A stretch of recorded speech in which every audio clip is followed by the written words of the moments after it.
ఓం శ్రీ మాత్రే నమః. శ్రీ పరాభవ నామ సంవత్సర పంచాంగము సంవత్సర ఫలితాలు తెలియచేయటం జరుగుతుంది. అశ్విని నక్షత్రం 1, 2, 3, 4 పాదములు, భరణి నక్షత్రం 1, 2, 3, 4 పాదములు, కృత్తికా నక్షత్రం మొదటి పాదము, మేషరాశి.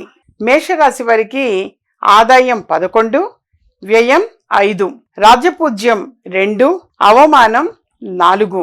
2026వ సంవత్సరం శ్రీ పరాభవ నామ సంవత్సరం, తెలుగు సంవత్సరం. శ్రీ పరాభవ నామ సంవత్సరం ఇది నూతన సంవత్సరం, తెలుగు పంచాంగం అంటాము. సంవత్సరం మేషరాశిలో జన్మించిన స్థానికులకి వాస్తవంగా మిశ్రమ ఫలితాలు తెలియచేస్తున్నాయి. కొన్నిసార్లు మీరు పొందే ఫలితాలు నిరాశాజనకంగా లేదంటే ఊహించని దానికంటే తక్కువగా కూడా అనిపించవచ్చు.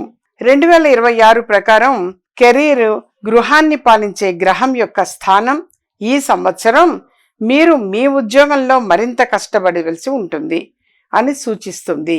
అయినప్పటికీ ఫలితాలు ఎప్పుడూ కూడా మీ అంచనాలకి అనుగుణంగా ఉండకపోవచ్చు.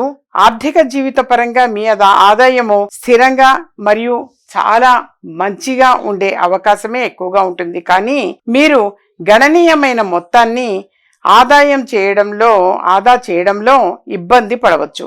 ఈ కాలంలో ఆస్తి, రియల్ ఎస్టేట్ లేదా వాహనాలకు సంబంధించిన విషయాలను సగటున ఉంటాయి అని భావిస్తారు. విద్యాపరంగా విద్యార్థులకు అనుకూలమైన సంవత్సరంగా ఉండే అవకాశం ఎక్కువగా ఉంటుంది. ఈ సంవత్సరము అవివాహితులకి చాలా ప్రయోజనకరంగా ఉంటుంది. అంటే వివాహం కుదిరే అవకాశాలు ఎక్కువగా ఉంటాయి. అయితే కుటుంబం వాతావరణము అప్పుడప్పుడు కొంచెం ఒడిదుడుకులు అనేది అనిపించినా కానీ మొత్తం మీదట మాత్రం వీరికి చాలా ఆశాజనకంగా ఉంటుంది.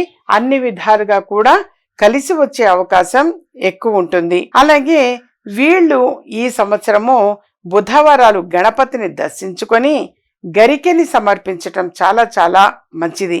దీనివల్ల అనుకోని విఘ్నాలు అనేటువంటివి తొలగిపోయే అవకాశం ఎక్కువగా ఉంటుంది.